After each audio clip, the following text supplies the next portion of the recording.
ارميه مباشرة.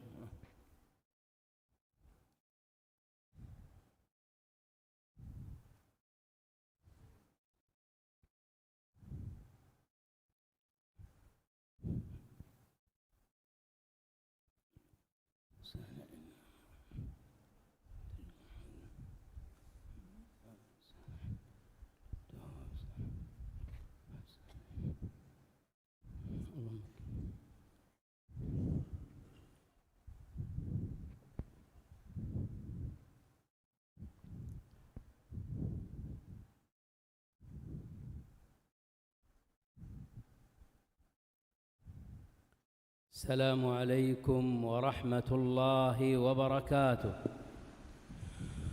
الله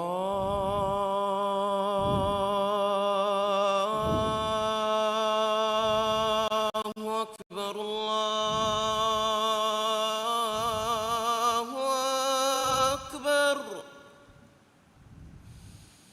الله أكبر الله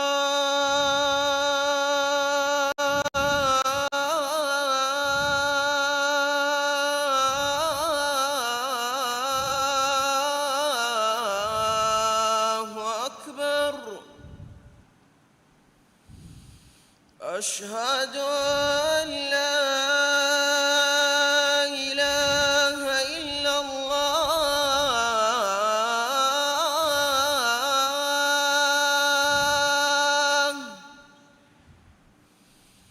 أشهد أن لا إله إلا الله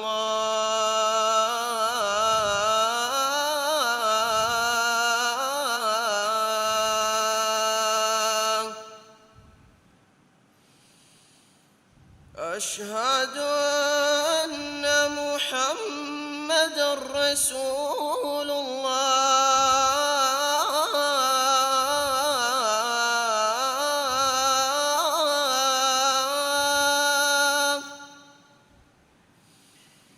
أشهد أن محمدًا رسول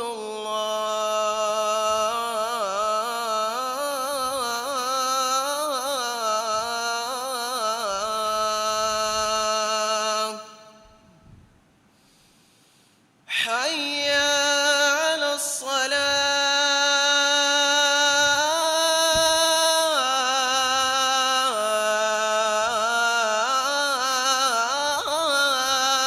الصلاة حي على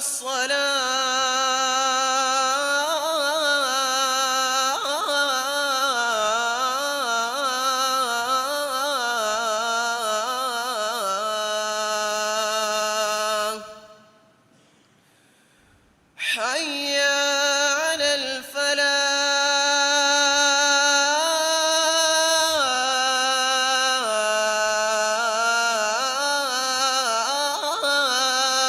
الفلاح حي على الفلاح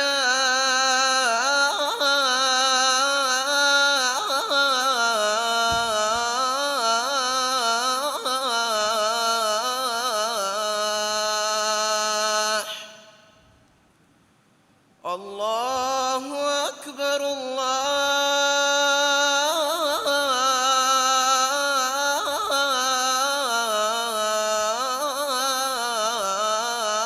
الله أكبر لا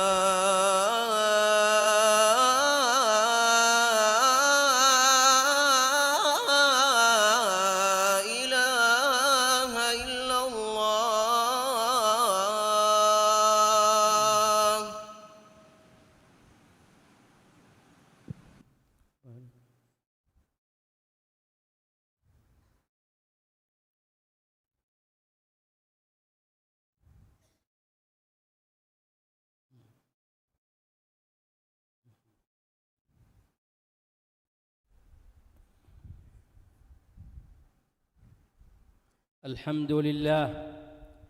الحمد لله الذي اقترح الأشياء بلطيف قدرته وبديع صنعته فأحسن فيما اخترع، وأبدع الموجودات على غير مثال فلا شريك له فيما ابتدع. ألف بين اللطيف والكثيف من أعداد وآحاد الجوهر وجمع، ليقر له بالوحدانية ويستدل على وجود الصانع بما صنع. فالعارفون واقفون تحت مطارق اللطائف بأقبية أبنية التوبة والورع، ليس لقلوبهم مجال في ميدان الكبرياء على أن حماه رحب متسع. فهم إن مالوا إلى نيل مطلوبهم ردهم قهر الهيبة إلى مفاوز الخوف والجزع، وإن هموا بالذهاب عن الباب عاقهم قيود الغيب فعز عليهم الرجوع وامتنع. فسبحان من يتوب على الجاني ويقبل العاصي إذا تاب إليه ورجع.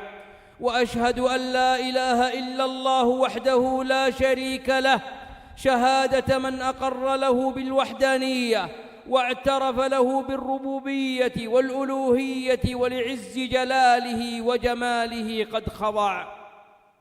وأشهد أن محمدًا عبده ورسوله الذي سن السنن وبين الفرائض وشرع الأعياد والجمع، صلى الله عليه وعلى آله وأصحابه ما ركد الماء ونبع، وظهر في ميدان سطح السماء نجم وطلع، وسلم تسليما كثيرا وبعد. فيا أيها المسلمون، قيدوا هذه النفوس بزمام، وازجروا هذه القلوب عن الآثام، واقرؤوا صحف العبر بألسنة الأفهام. يا أيها الإنسان يا من أجله خلفه وأمله قدامه، يا مقتحما على الجرائم أي اقتحام. فيا مسلمون انتبهوا، تيقظوا، تذكروا، تفكروا يا نوم، كم ضيعتم من أعوام. الدنيا كلها منام، وأحلى ما فيها أضغاث أحلام، غير أن عقل الشيخ فيها عقل الغلام، فكل من قهر نفسه فهو الهمام. هذه الغفلة قد تناهت والمصائب قد تدانت، فإنا لله وإنا إليه راجعون، ولا حول ولا قوة إلا بالله العلي العظيم. يا إنسان، يا فلان، يا يقظان، يا من يسير بعمره وقد تعدى الحدود، ابكي على مصيبتك فلعلك مطرود. يا من عمره ينتهب وليس الماضي يعود، قد أسمعك المواعظ من إرشادها نصحا، وأخبرك الشيب أنك بالموت تقصد وتنحى، وناداك لسان الاعتبار يا أيها الإنسان إنك كادح إلى ربك كدحا فملاقيه. لما انقضى زمن التواصل والرضا قد صرت تطلب رد أمر قد مضى، هلا أتيت ووقت وصلك ممكن وبياض شيبك في العوارض ما أضاء. فيا أيها الأخ المبارك، افتح لي قلبك المغمور إيمانا، أرع لي سمعك المحب ذكرا، أعطني لمحة من بصرك المتقد عبرا. أخي بهجة هذا الدين يا رعاك الله، قف معي هنيئة يسيرة لنسبح طويلا مع هذا الحديث، فهو حديث إلى أخ لي حبيب قد أراه في كل صف من صفوف الصلاة، قد أراه في كل مكان، قد أراه بين كل اثنين، قد أراه في كل مسلم رضي بالله ربا وبالإسلام دينا وبمحمد صلى الله عليه وسلم نبيا ورسولا. هذا الحديث أخصه بأخ لي لم يسلم من أخطاء سلوكية وكلنا خطاء، لم ينج من تقصير في العبادة وكلنا مقصر، ربما رأيته حليق لحية طويل ثوب، بل ربما أسر ذنوبا أخرى، ونحن المذنبون أبناء المذنبين. نعم، وبكل صدق ومشاعر تحمل روح الأخوة والمودة أريد أن أتحدث إليك أنت أخي حديثا أخصك به، فهل تفتح لي أبواب قلبك الطيب ونوافذ ذهنك النير؟ فوالله الذي لا إله إلا هو إني لأحبك، حبا يجعلني أشعر بالزهو كلما رأيتك تمشي خطوة إلى الأمام، وأشعر والله بالحسرة إذا رأيتك تراوح مكانك أو تتقهقر وراءك. أحدثك أخي حديثا أسكب روحي في كلماته وأفرغ قلبي في عباراته، إنه أخي حديث القلب إلى القلب، فلا تعجب، حديث الروح للأرواح يسري وتدركه القلوب بلا عناء. أخي وحبيبي يا من أخطأت، هل تظن أن أخطاءنا أمر تفردنا به لم نسبق إليه؟ كلا، فما كنا في يوم ملائكة لا يعصون الله ما أمرهم ويفعلون ما يؤمرون، ولكن نحن بشر معرضون للخطيئة، يذنبون فيستغفرون الله فيغفر لهم، وكل من ترى من عباد الله الصالحين لهم ذنوب وخطايا الله أعلم بها. قال حبيبك محمد صلى الله عليه وسلم: لو لم تذنبوا لذهب الله بكم ولجاء بقوم يذنبون فيستغفرون فيغفر لهم. وقال ابن مسعود رضي الله عنه لأصحابه يوما وقد تبعوه: لو علمتم بذنوبي لرجمتموني بالحجارة. إي والله أخي، قد أحرقتنا الذنوب وآلمتنا المعاصي، ولكن أيها الحبيب المحب أرعني سمعك يا رعاك الله، واعلموا أن هذه الخطايا ما سلمنا منها ولن نسلم منها، ولكن الخطر أن تسمح للشيطان أن يستثمر ذنبك ويرابي في خطيئتك. أتدري كيف ذلك؟ يلقي في روعك أن هذه الذنوب تسلبك أهلية العمل لهذا الدين أو الاهتمام به، ولا يزال يوحي إليك: دع أمر الدين والدعوة لأصحاب اللحى الطويلة والثياب القصيرة، دع أمر الدين لهم فما أنت منهم. وهكذا يضخم هذا الوهم في نفسك حتى يشعرك أنك فئة والمتدينون فئة أخرى. وهذا يا أخي حيلة إبليسية ينبغي أن يكون عقلك أكبر وأوعى من أن تمرر عليه. كلا يا أخي، أنت متدين، أنت تتعبد الله بأعظم عبادة تعبد بها بشر لله، أن تتعبد بالتوحيد. أنت الذي حملك إيمانك فطهرت أطرافك بالوضوء، وعظمت إلهك بالركوع، وخضعت له بالسجود. أنت صاحب الفم المعطر بذكر الله ودعائه، والقلب المنور بتعظيم الله وإجلاله. فهنيئا لك توحيدك، وهنيئا لك إيمانك، وهنيئا ثم هنيئا لك يقينك وصدقك وقربك من الله جل جلاله وتقدست أسماؤه وتعالى صفاته. كلا يا أخي، فأنت صاحب قضية مصيرية عقدية ربانية. أنت أكبر من أن تكون قضيتك فريقا كرويا يكسب أو يخسر. أنت أكبر من أن تدور همومك حول المتعة والأنس والأكل والشرب، فذلك كله ليس بشانك، إن ذلك شأن غيرك ممن قال الله فيهم: والذين كفروا يتمتعون ويأكلون كما تأكل الأنعام والنار مثوى لهم. إي أخي، أنت من يعيش لقضية أخطر وأكبر، هي هذا الدين الذي تتعبد الله به، هذا الدين الذي هو سبب وجودك في هذه الدنيا وقدومك إلى هذا الكون، وما خلقت الجن والإنس إلا ليعبدون. هذا الدين كامل في مبناه، واف في معناه، سام في مغزاه، عال في مرماه. هذا الدين لا ترى فيه عوجا ولا أمتا، دين نسبه الله إلى نفسه: إن الدين عند الله الإسلام. فهذا الدين لم يكن لأمة من الأمم مثله، ولا نزل على نبي من الأنبياء نظيره. أتباعه خير أمة أخرجت للناس. لقد رضيه الله دينا فلن يسخط عليه أبدا، وأكمله فلن ينقص أبدا. أتم به نعمة الدارين، وحقق به سعادة الحياتين. اليوم أكملت لكم دينكم وأتممت عليكم نعمتي ورضيت لكم الإسلام دينا. هذا الدين لا يقبل الله التدين بسواه، ولا يرضى أن يعبد بغير مقتضاه، لا ينجو المكلف بغير اتباعه. هذا الدين من آمن به اهتدى، ومن تمسك به نجا. هذا الدين من أعرض عنه لم يقبل الله منه صرفا ولا عدلا، ومن يبتغي غير الإسلام دينا فلن يقبل منه وهو في الآخرة من الخاسرين. يا مسلمون، يا رجال، من حق هذه الأمة أن تفاخر بدينها وتعتز بشريعتها. يا رجال، ألم تتوحد بهذا الدين الصفوف؟ يا هؤلاء، ألم تتآلف به القلوب؟ هذا الدين أنقذ البشرية من مهاوي الردى وارتفع بها إلى مشارف الفضيلة. هذا الدين نقل هذه الأمة من الذل والاستعباد إلى مراقي العزة والكرامة. ولسائل يا كرام أن يسأل عن حقيقة هذا الدين، فإليكموها خذوها مدوية، تدبروها افهموها.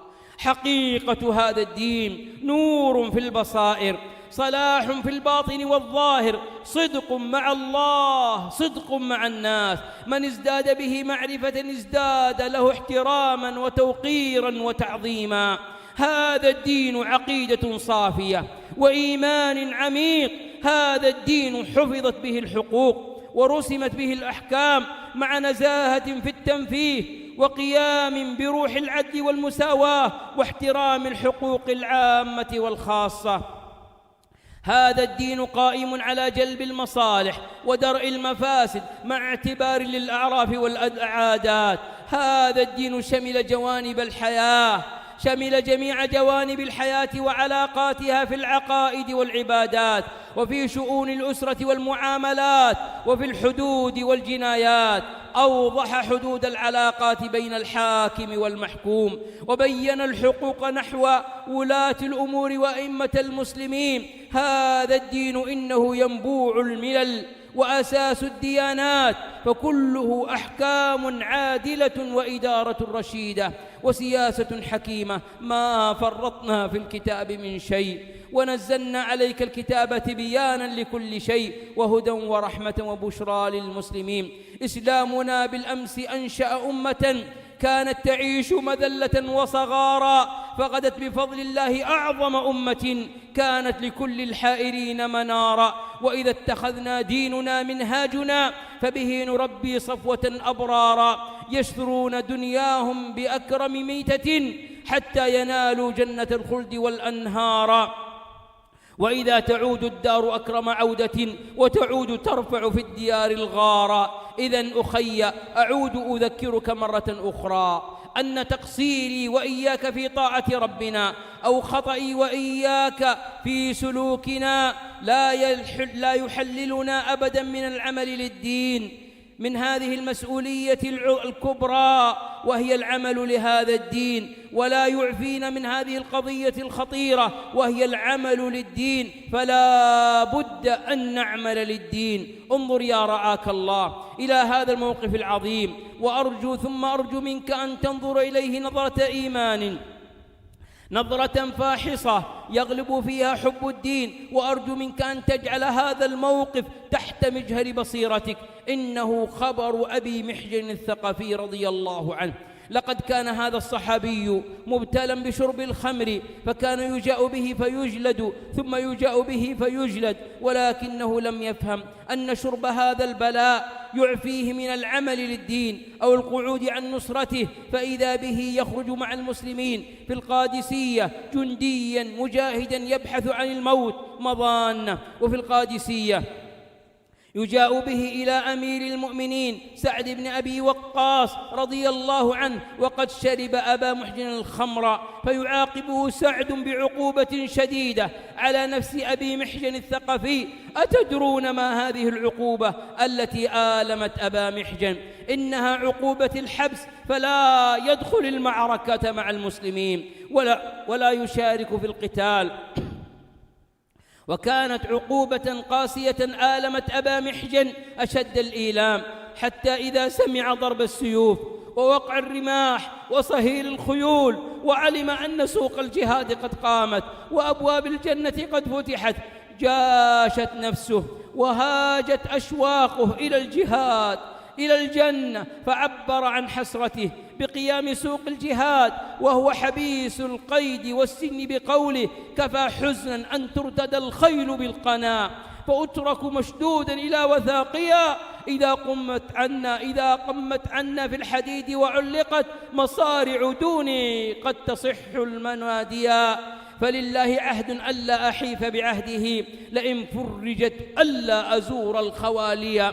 ثم نادى امرأة سعد بن أبي وقاص قائلا يا امرأة خليني فكي قيدي، فلله علي إن سلمت من الموت أن أجيء حتى أضع رجلي في القيد، وإن قتلت استرحتم مني. فرحمت أشواقه واحترمت عاطفته وخلت سبيله وفكت قيوده. فوثب أبو محجن على فرس لسعد بن أبي وقاص يقال لها البلقاء، ثم أخذ الرمح وانطلق، لا يحمل على كتيبة للكفار إلا كسرها، ولا على جمع لا فرقه. وسعد بن أبي وقاص يشرف على المعركة من أعلى، ويأخذه العجب مبلغه ويقول الكر كر البلقاء والضرب ضرب أبي محجن، الكر كر البلقاء والضرب ضرب أبي محجن. حتى إذا انهزم العدو عاد أبو محجن فجعل رجله في القيد، فما كان من امرأة سعد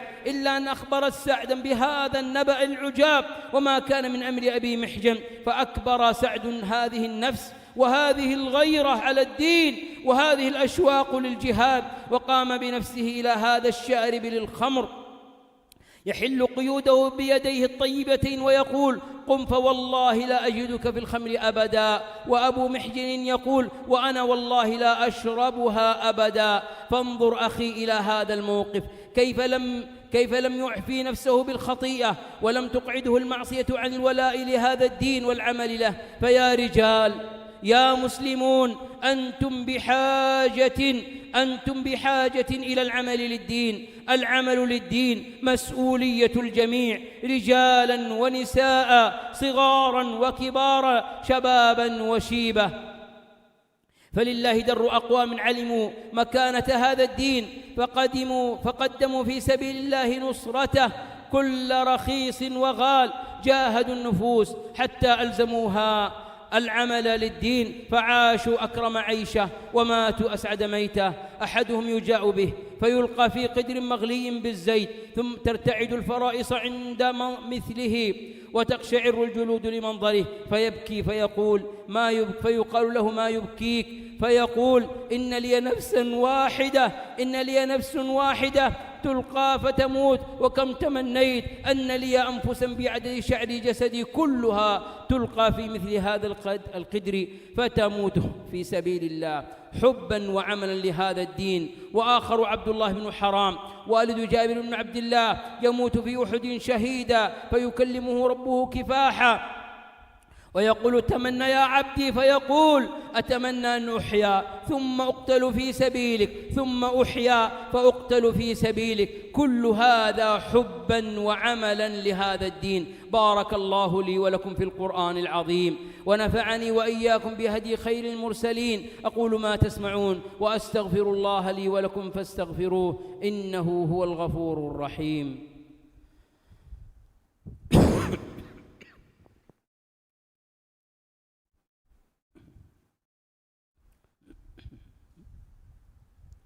الحمد لله معز من أطاعه واتقاه، ومذل من خالف أمره وعصاه. أشهد أن لا إله إلا الله وحده لا شريك له، وأشهد أن محمدًا عبده ورسوله صلى الله عليه وعلى آله وصحبه وسلم تسليمًا كثيرا. أما بعد، أخي المسلم الحبيب، ليست الخطايا عذرًا للتحلل من الولاء لهذا الدين، ولا من العمل له، ولا من نصرته، ولا من الغيرة عليه. ولولا ذلك لما انتصر للدين منتصر ولا قام به قائم.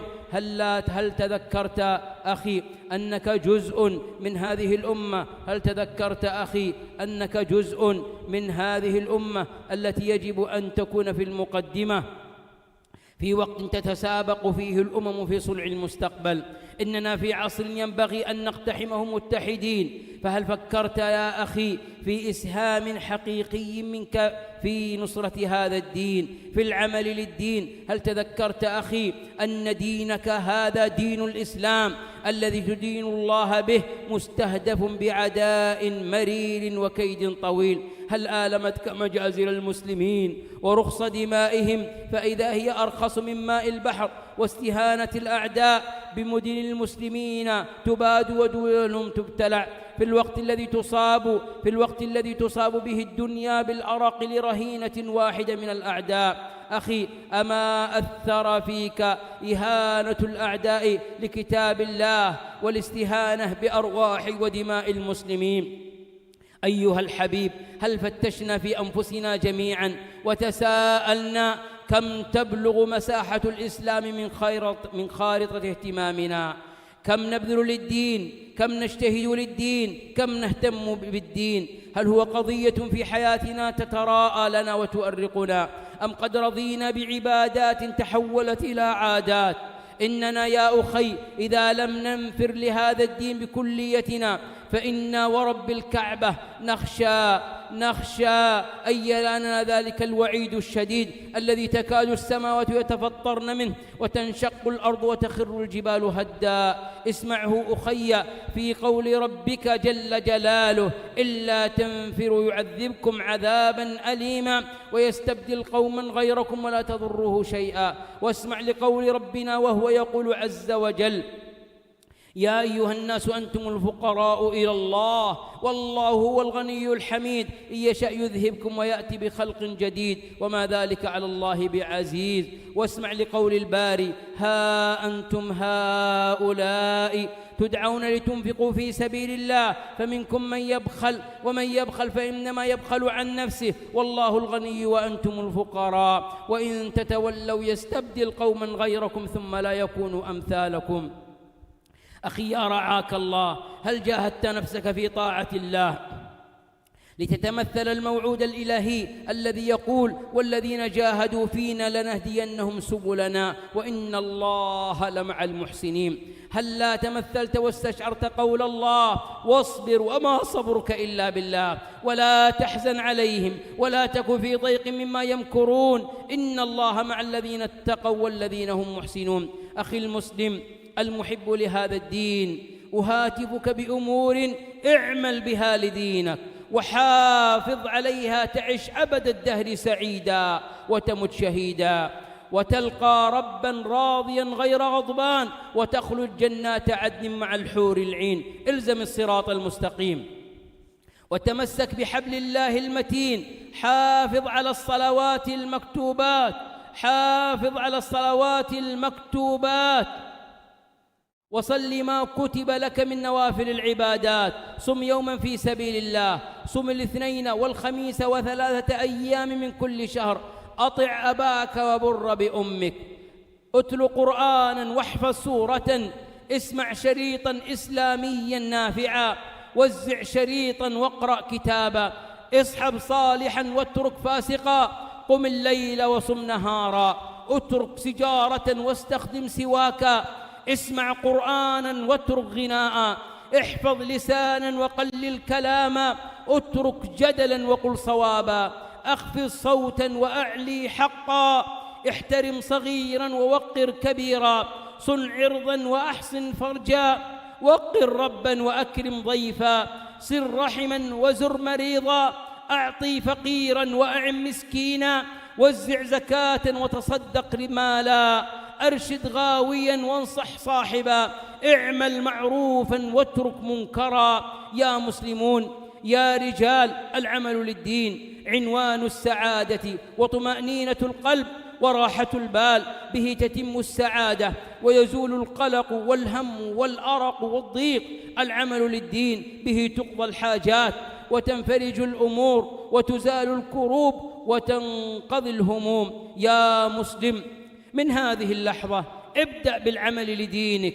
ارفع ذكرك وأعلي شانك، فالكلمة الطيبة صدقة، والأمر بالمعروف والنهي عن المنكر نجاة، والدعوة إلى الله منهاج الرسل والأنبياء.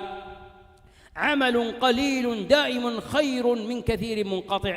يا مسلمون، ألا صلوا وسلموا على خير البشر، خير من أمركم الله بالصلاة والسلام عليه، فقال عز من قائل: إن الله وملائكته يصلون على النبي يا أيها الذين آمنوا صلوا عليه وسلموا تسليما. وقال صلى الله عليه وسلم: من صلى علي صلاة واحدة صلى الله عليه بها 10. فاللهم صل وسلم وزد وبارك على نبينا وحبيبنا محمد صلى الله عليه وعلى آله وصحبه وسلم تسليما كثيرا. اللهم يا جابر المنكسرين ويا مغيث الملهوفين والمستغيثين، نسألك أن تقابل إساءتنا بإحسانك وتقصيرنا بعفوك وامتنانك.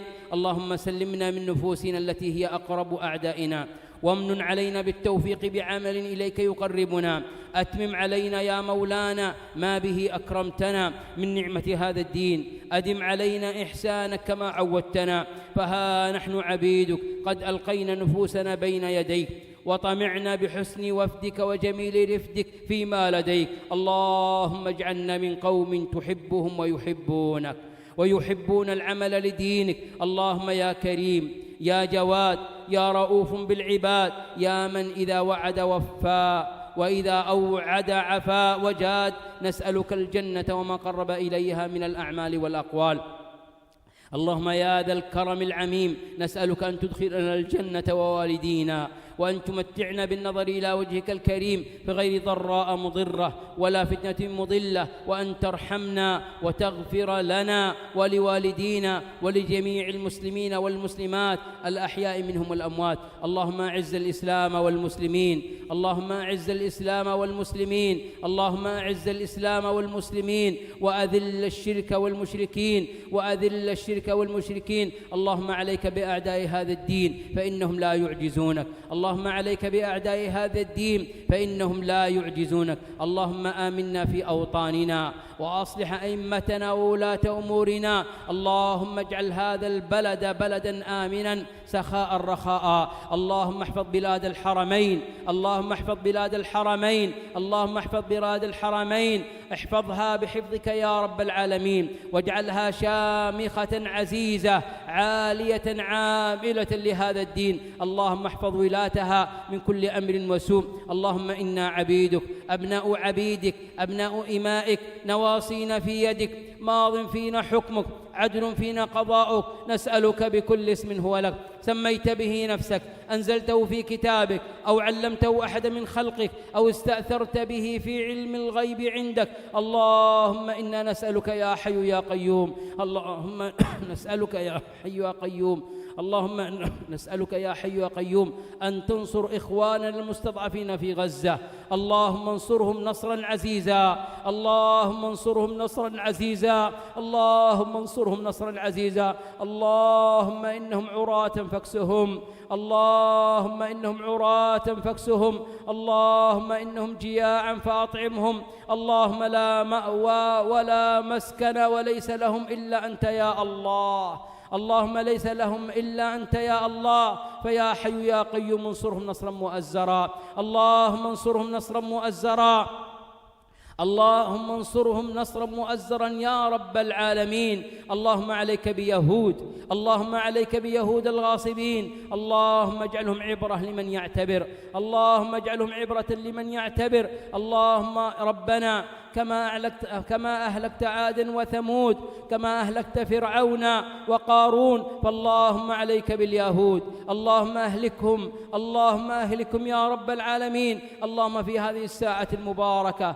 في ساعة الجمعة، في ساعة استجابة، نسألك أن تربط على قلوب إخواننا في غزة، اللهم اربط على قلوبهم يا رب العالمين. اللهم ارحم موتاهم واجعلهم شهداء، واشف مرضاهم يا رب العالمين. من كان منهم حيا فاللهم أطع عمره في طاعتك يا رب العالمين. اللهم يا حي يا قيوم، يا قاضي الحاجات، يا كاشف الكربات، يا مجيب الدعوات، يا من بيده مفاتيح الفرج، يا من بيده مفاتيح الفرج. اللهم إنا نبرأ إليك من حولنا وقوتنا ونلتجئ إلى حولك وقوتك. اللهم أعنا ولا تعن علينا، وانصرنا ولا تنصر علينا، وامكر لنا وامكر بنا يا رب العالمين. اللهم يا حي يا قيوم، اللهم أغثنا، اللهم أغثنا، اللهم أغثنا، اللهم أغثنا غيثا هنيئا مريئا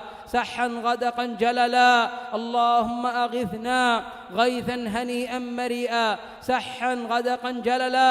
اللهم أغثنا يا رب العالمين. اللهم لا تؤاخذنا بما فعل السفهاء منا، اللهم لا تؤاخذنا بما فعل السفهاء منا. اللهم أغث قلوبنا بنور الإيمان، وأغث بلادنا بالأمطار يا رب العالمين. ربنا آتنا في الدنيا حسنة وفي الآخرة حسنة وقنا عذاب النار. وآخر دعوانا أن الحمد لله رب العالمين، وصلى الله وسلم على نبينا محمد.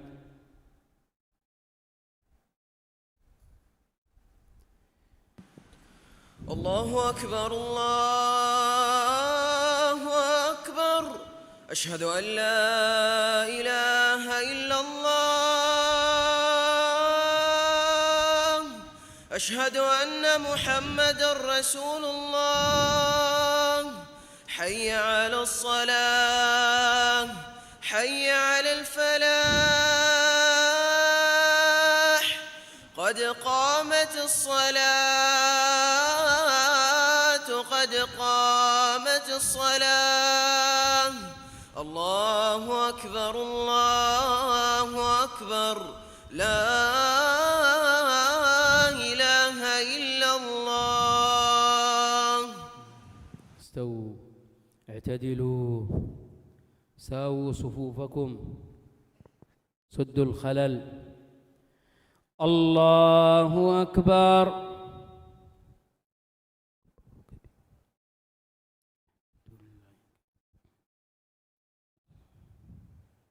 الحمد لله رب العالمين، الرحمن الرحيم، مالك يوم الدين. إياك نعبد وإياك نستعين، اهدنا الصراط المستقيم، صراط الذين أنعمت عليهم غير المغضوب عليهم ولا الضالين.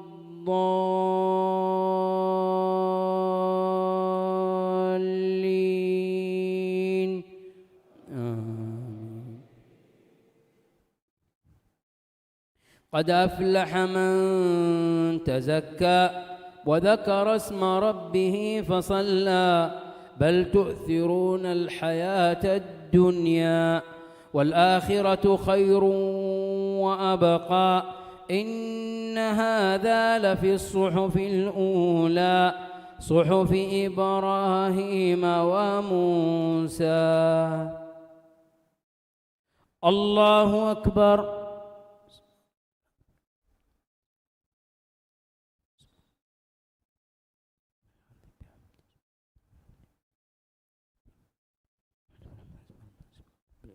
سمع الله لمن حمده.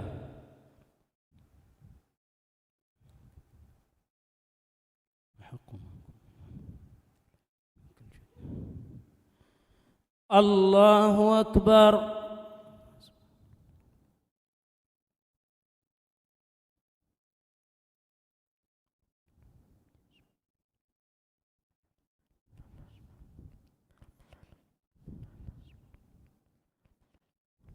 الله أكبر.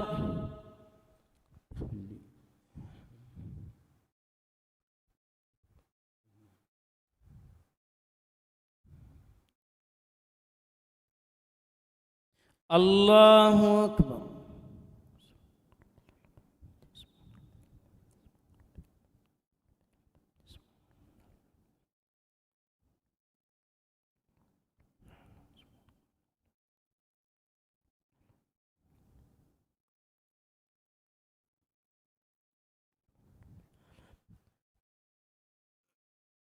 الله أكبر.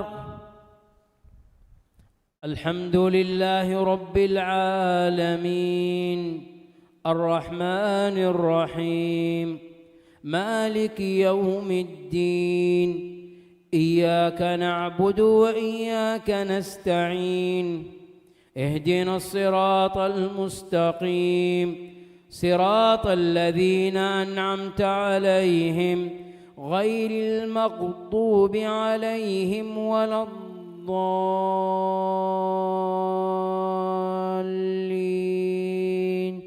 آمين. الرحمن الرحيم إذا جاء نصر الله والفتح ورأيت الناس يدخلون في دين الله أفواجا فسبح بحمد ربك واستغفره إنه كان توابا. الله أكبر.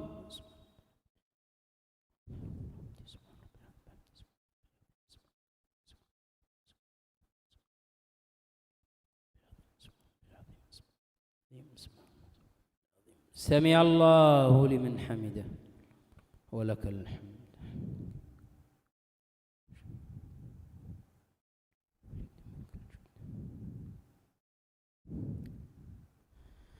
الله أكبر.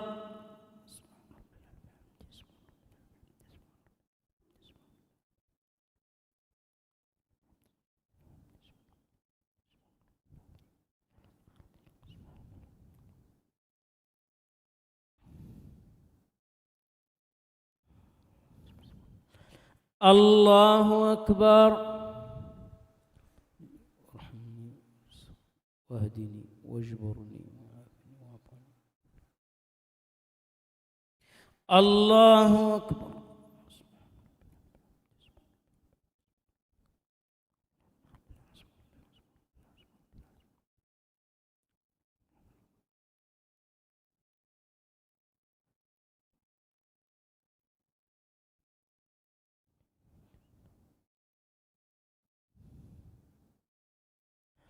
الله أكبر. تحية لله الصلوات. السلام عليكم ورحمة الله. السلام علينا الصالحين وحده لا شريك له.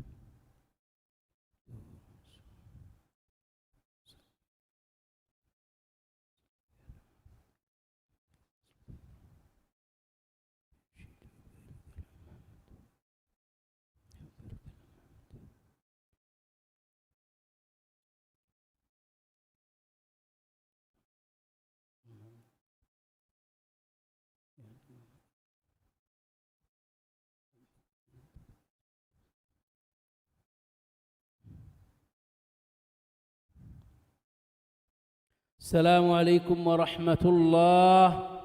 السلام عليكم ورحمة الله. أستغفر الله.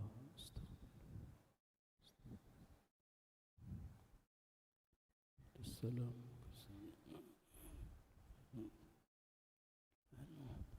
لا